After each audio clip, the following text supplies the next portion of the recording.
The grand salon of Ashworth Hall blazed with candlelight and false cheer, packed with guests who had no idea a ghost lived among them. Corinna Ashworth pressed herself deeper into the servants' corridor, watching through the crack in the door as her stepmother held court. Lady Rosamond Ashworth was resplendent in burgundy silk, her voice carrying effortlessly as she regaled guests with tales of her daughter Lavinia's accomplishments. "She plays the pianoforte beautifully," Lady Rosamond was saying, one hand resting on Lavinia's shoulder. "And her watercolors have been praised by 3 instructors. We expect a most advantageous match this season." Lavinia smiled prettily, her golden curls catching the candlelight, every inch the perfect English rose. At 19, she was everything society demanded: beautiful, accomplished, and seemingly unaware of the sister who existed in the shadows. Not truly unaware, Corinna corrected herself. Lavinia knew.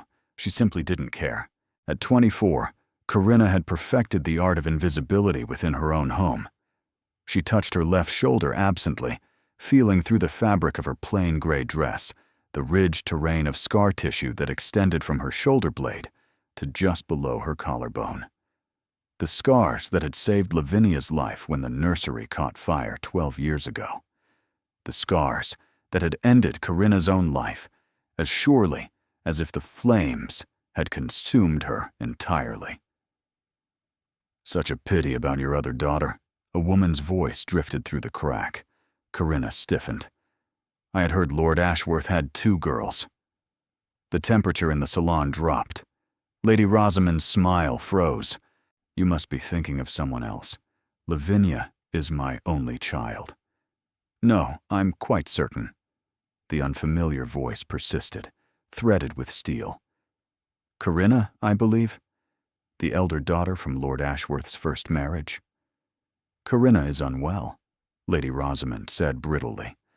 "The doctors recommended complete retirement from society." How tragic. And yet the servants I passed in the corridor seemed quite healthy. One in particular, gray dress, dark hair, intelligent eyes. She didn't look like a servant. She looked like a lady who'd been made into one. "Lady Honoria," Lady Rosamond said, and the name sent ice through Corinna's veins. Lady Honoria Vane, the Dowager Duchess of Thornhurst, one of the most powerful women in England. "I'm sure you're mistaken." "I'm rarely mistaken about anything." There was movement in the room.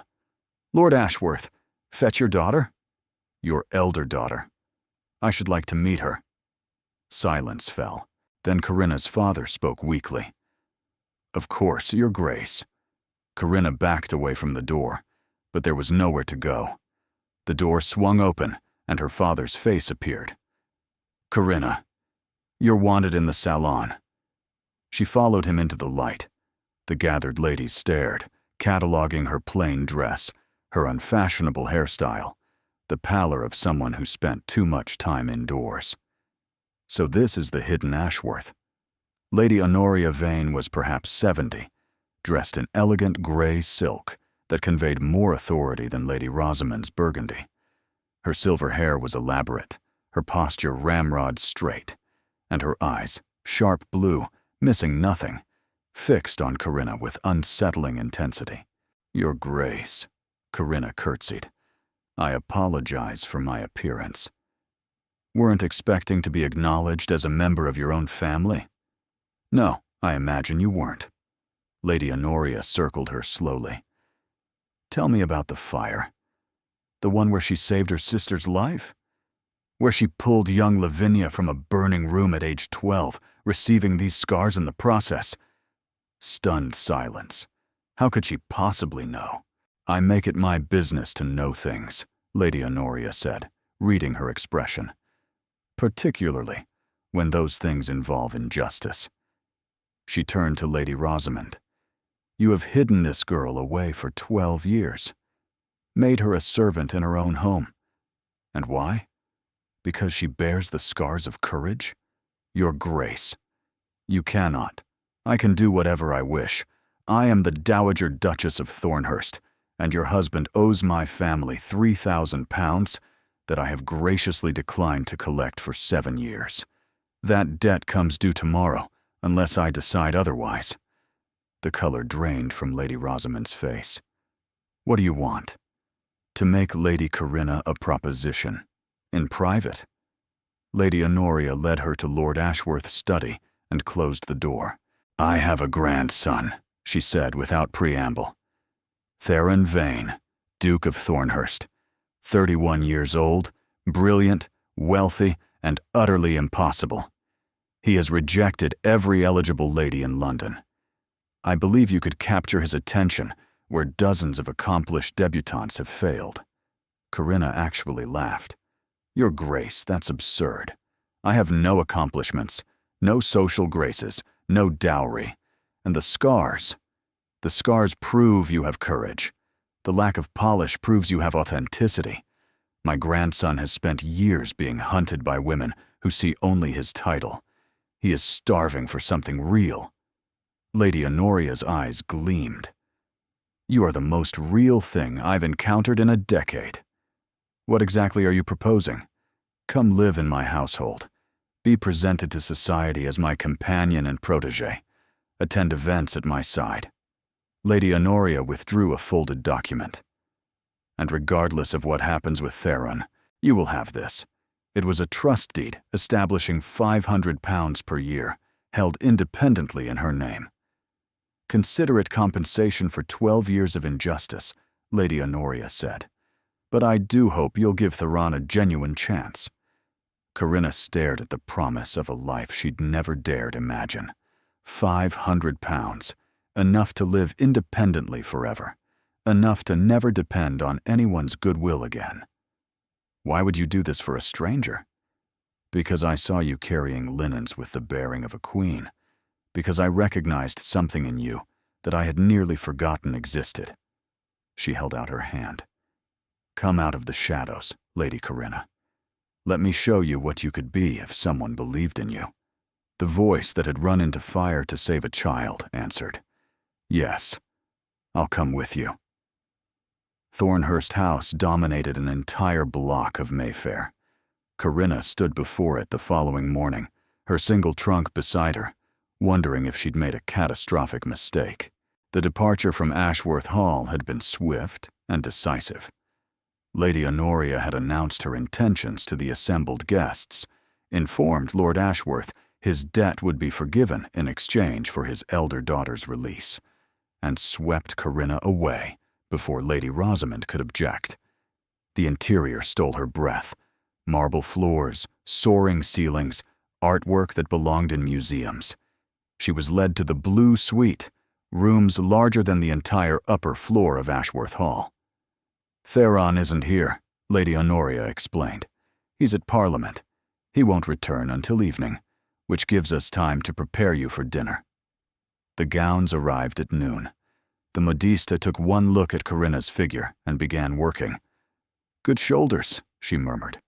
"The scars will be partially visible in evening gowns, as her grace instructed. The right man will see them as distinction."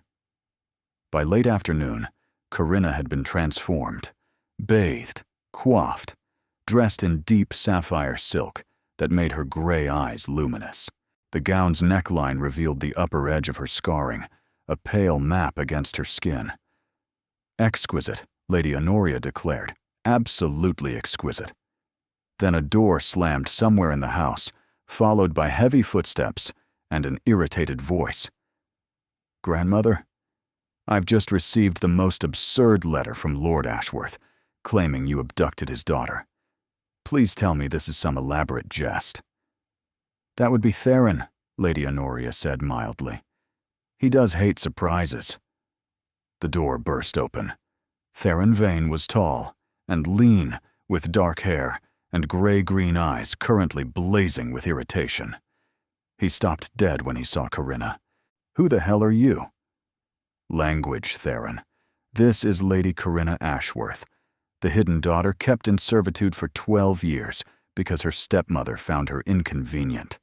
She'll be staying for the season." Theron stared. Have you lost your mind? Quite the opposite. Grandmother, you cannot simply collect people. Standing right here, Corinna said quietly, capable of hearing everything you say. His eyes snapped to her. I beg your pardon. You're discussing me as if I'm furniture. I've spent 12 years being talked about rather than 2.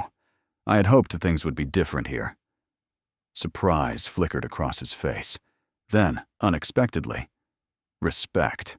You have a temper. I have opinions, which my family found equally objectionable. Lady Honoria smiled with undisguised satisfaction. You see? Someone with substance.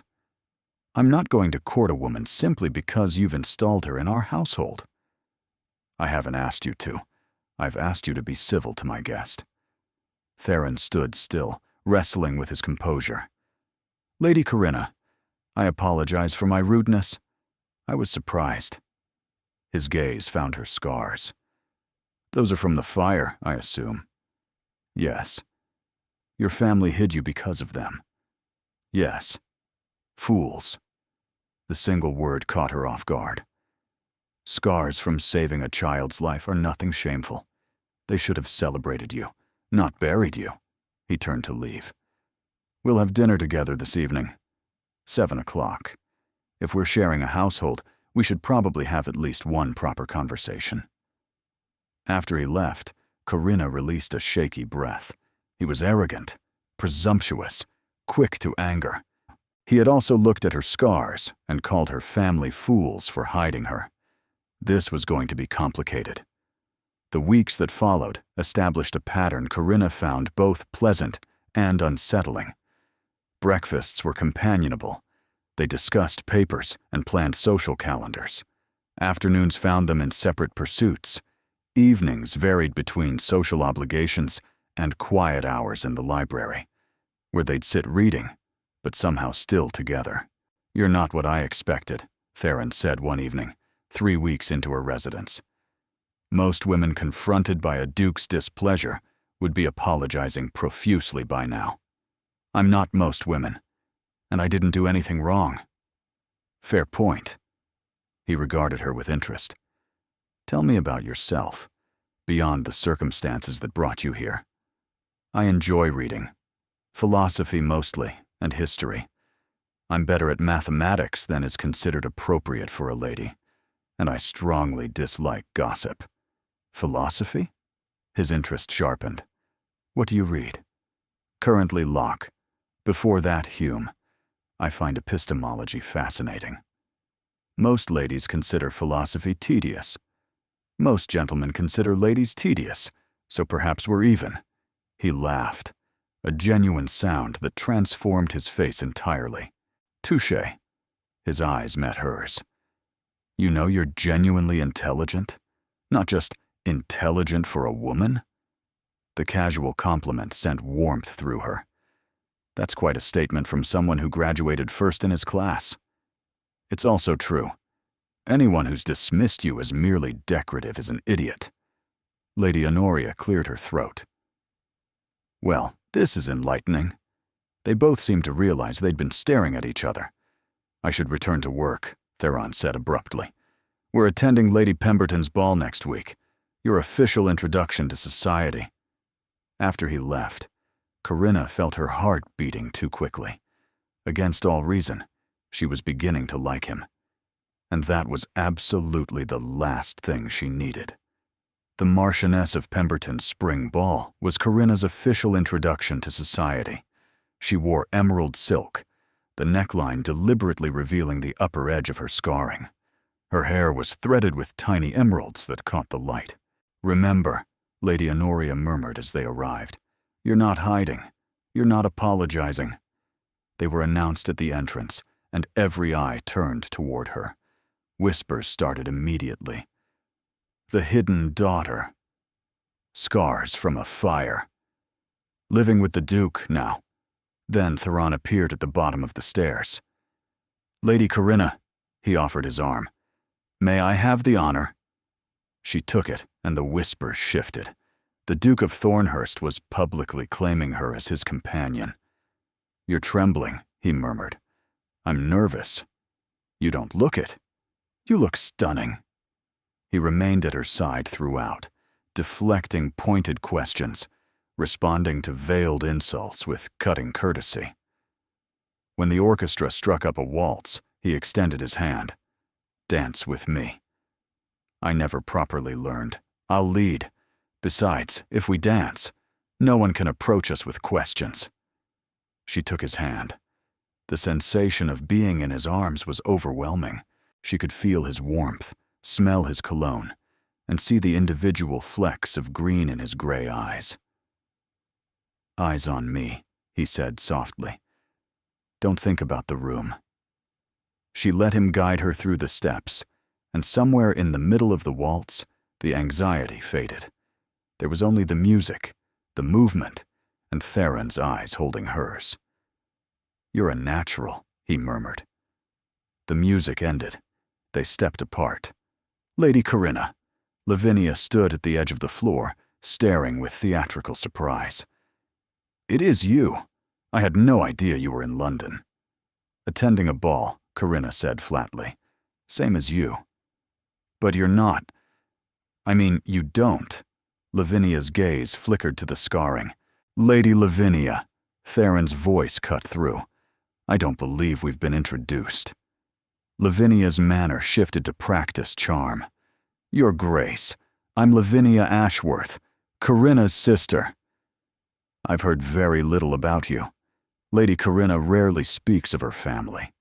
Though given this conversation, I'm beginning to understand why. Lavinia's smile faltered. Surely my sister hasn't been filling your head with stories? She does tend to exaggerate. The trauma affected her mind. I find Lady Corinna's mind exceptionally clear and sharp, Theron said coldly. If you'll excuse us. He guided Corinna toward the garden. Once outside, she released a shaky breath. She'll tell people. She'll twist everything. Let her. We'll tell our story louder. He turned to face her. You're not alone in this anymore. Why do you care what happens to me? Because watching you walk into that ballroom, anxious but refusing to show it, was one of the bravest things I've ever seen. He stepped closer. I'm not asking for anything. I just want you to know that when you're ready, if you're ever ready, I'm here. Her heart stuttered. Theron. I'm not asking for anything. Not yet. She didn't know how to respond. No one had ever thought she was worth waiting for.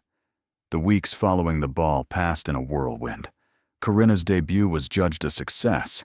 The whispers were curious rather than cruel, and the Duke's obvious interest had elevated her status considerably. You realize people are starting to believe this? Lady Honoria observed one morning. They were 6 weeks into Corinna's residence now, and everything had changed. Not just the sponsorship. Whatever is developing between you and Theron. I don't know what's developing. Don't you? Corinna hesitated. They still had evening conversations in the library, but now there were also afternoon walks, morning rides, shared glances across crowded ballrooms. And there were moments, touches that lingered, silences that said more than words. I want everything with him, Corinna admitted finally, and that frightens me. That's not something to fear. That's something to reach for. What if he doesn't feel the same? He does. I've known my grandson his entire life, and I've never seen him look at anyone the way he looks at you. That evening, Theron found her in the library. You've been quiet today. Is everything all right? Just thinking. About the season ending. Where I'll go. Marry me. The words stopped her mid-breath. What? Marry me. Then you won't be a guest. You'll be family. He leaned forward. I'm proposing because I'm in love with you, and I can't imagine my life without you in it. We've known each other 6 weeks. 6 weeks of more genuine conversation than I've had in 6 years. You're brilliant, kind, resilient. You challenge me to be better. You make me want to be the kind of man who deserves you. You already are that man. Then say yes. I can't. The words tore out. I want to. But I've spent my entire life being told I'm worthless. That voice doesn't disappear overnight. Until I can silence it myself, I can't enter a marriage carrying that weight. Theron was quiet. Then he kissed her palm. Then I'll wait, however long it takes. The letter arrived 3 days later. Corinna recognized her stepmother's handwriting immediately. Dear Corinna, your recent activities have come to my attention. Return to Ashworth Hall immediately, and I will provide you with a cottage and small income. In exchange, you will end your association with the Thornhurst family. If you refuse, I will reveal letters suggesting you may not be Lord Ashworth's legitimate daughter at all. The scandal would be devastating for everyone. Consider carefully. You have until the end of the week. Lady Rosamond Ashworth. Corinna's hands shook. Illegitimate. Her stepmother was threatening to declare her illegitimate. It would destroy everything. The trust Lady Honoria had established, the life she was building, any hope of a future with Theron. A duke could never marry a bastard, no matter how he felt. Instead of telling Theron, she made a terrible decision. She would confront her stepmother directly. Learn the truth. That night, she slipped out of Thornhurst House alone. Lady Rosamond was waiting in her sitting room, smiling. I knew you'd come. You were always predictable. She set aside her book. The letters don't actually exist. Your mother was boringly faithful. But by the time anyone established that, the rumor would already be everywhere. You were going to forge evidence? I was going to suggest evidence existed. Lady Rosamond moved closer. But that won't be necessary now. You've returned. I haven't made any decision. Of course you have. Lady Rosamond rang the bell. 2 footmen appeared. Escort Lady Corinna to her old room, and lock the door. Corinna fought, but the footmen were large. Within minutes, she was thrust into the small room that had been her prison for 12 years. The lock clicked into place. Corinna sat in darkness, her mind racing. Lady Rosamond would send word in the morning claiming Corinna had suffered a breakdown. Without Corinna there to contradict her, the story would take hold. Theron would believe she'd abandoned him. She moved to the window, old, warped. If she could pry it open. She worked at the frame for hours, her fingers aching, her nails breaking against the stubborn wood. Finally, something gave. The drop to the garden was perhaps 15 feet. She didn't hesitate. She swung her legs over the sill and let go. The landing was brutal. Pain shot through her ankle, sprained, not broken. She could work with that. She started walking. 3 miles to Mayfair. Every step sent pain lancing through her ankle, but she kept moving. She thought about Theron, his patience, his steadiness. She thought about everything she'd almost thrown away. She'd been so afraid of being hurt that she'd caused pain instead. No more. Dawn was breaking when she reached Thornhurst House. She hammered on the door. Phipps opened it, his expression shifting to shock. Lady Corinna, I need to see Theron, please. The Duke has been searching for you all night. He's engaged Bow Street runners. She pushed past him toward the study. Theron stood by the fireplace, looking as though he hadn't slept. When he saw her, his expression cycled through relief, anger, and anguish. Where the hell have you been? I'm sorry. I received a threatening letter from my stepmother. Instead of telling you, I went to confront her alone. She trapped me. I had to climb out a window to escape. She pulled out the crumpled letter.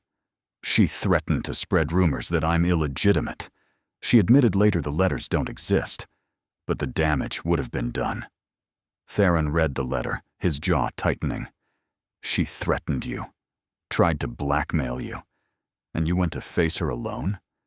I thought I could handle it without dragging you into my family's poison. Her voice cracked. I was wrong. I broke my promise. Yes, you did. You had me out of my mind with worry. His voice was hard. Why didn't you trust me?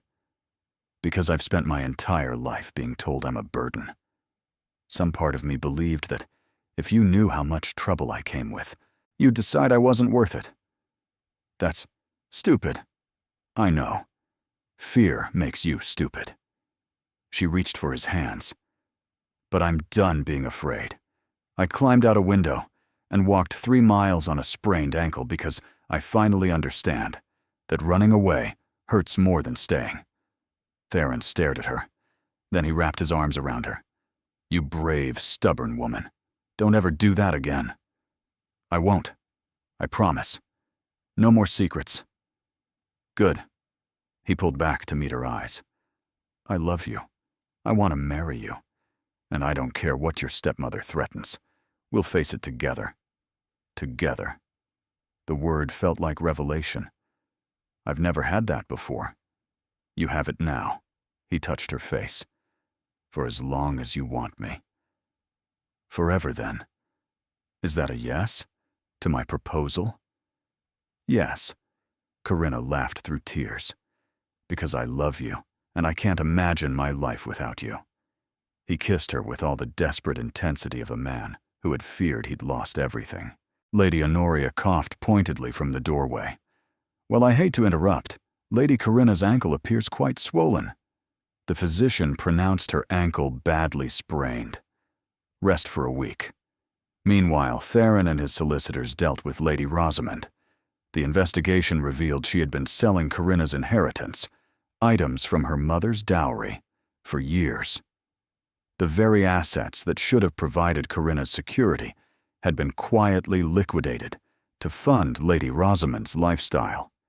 The settlement was straightforward: repayment of stolen assets, a signed confession that Corinna was legitimate, and permanent exile from London society. She's not happy, Lady Honoria reported with satisfaction, but she has no choice.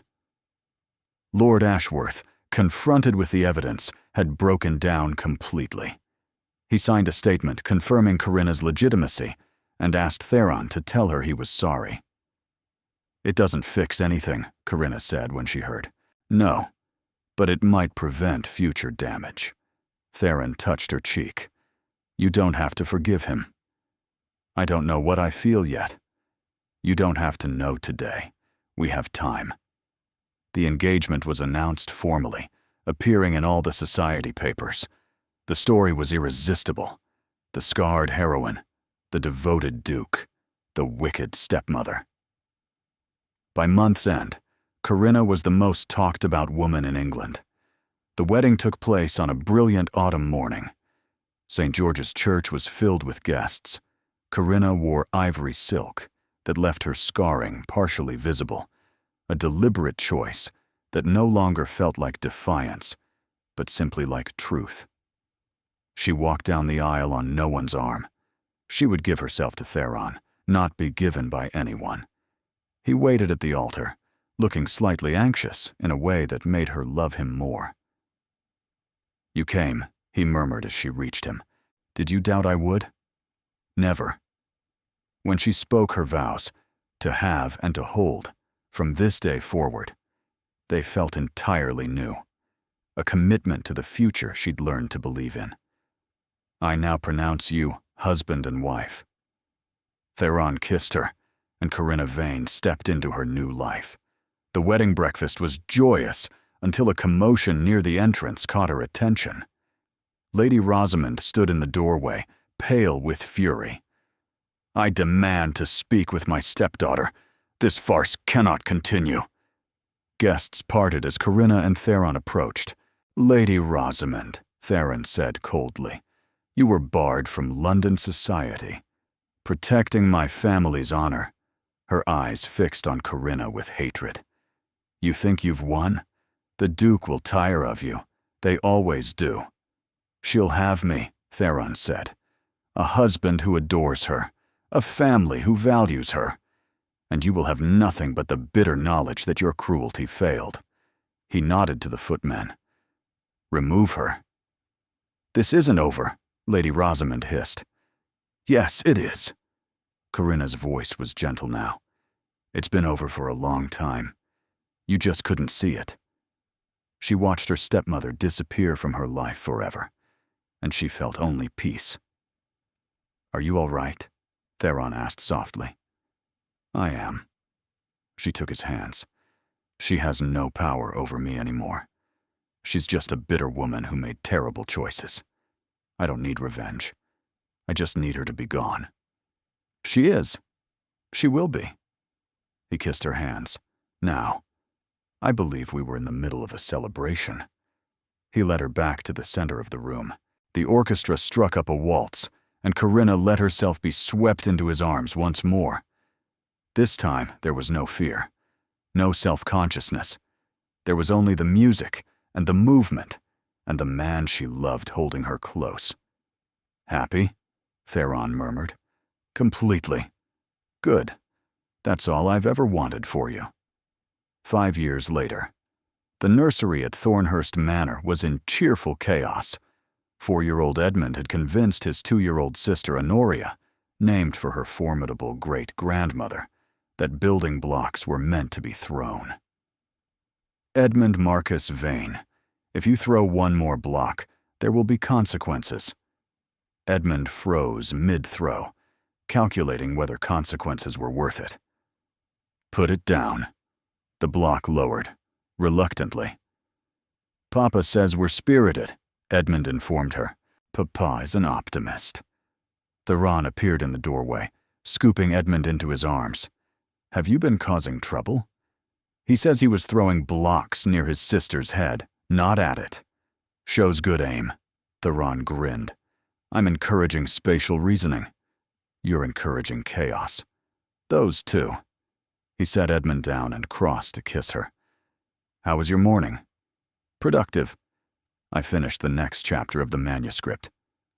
Corinna had published 3 books now, all under her own name, all well received in scientific circles. The trust Lady Honoria had established years ago still provided her independence, a security she would always treasure. But she'd built something of her own now.